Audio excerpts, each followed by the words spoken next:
कोपर गांव में श्री गोपाल राव गुण नाम के एक इंस्पेक्टर थे। वे बाबा के परम भक्त थे। उनकी 3 स्त्रियां थी, परंतु एक की भी संतान न थी।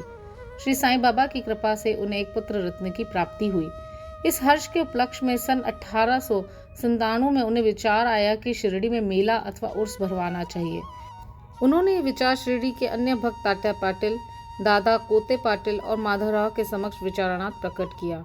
उन सभी को विचार अति रुचिकर प्रतीत हुआ और उन्हें बाबा की भी स्वीकृति और आश्वासन प्राप्त हो गया।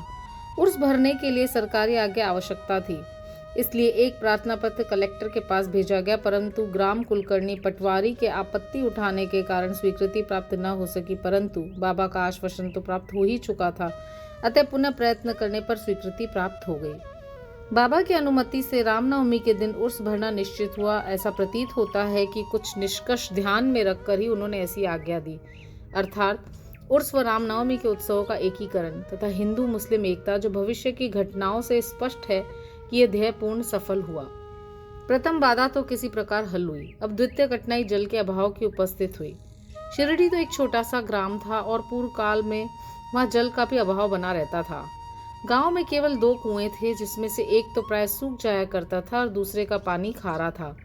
बाबा ने उसमें फूल डालकर उसके खारे जल को मीठा बना दिया, लेकिन एक कुएं का जल कितने लोगों को पर्याप्त हो सकता था, इसलिए तात्या पाटिल ने बाहर से जल मंगवाने का प्रबंध किया। लकड़ी व बांसों की कच्ची दुकानें बनाई गई और कुश्तियों का भी आयोजन किया गया।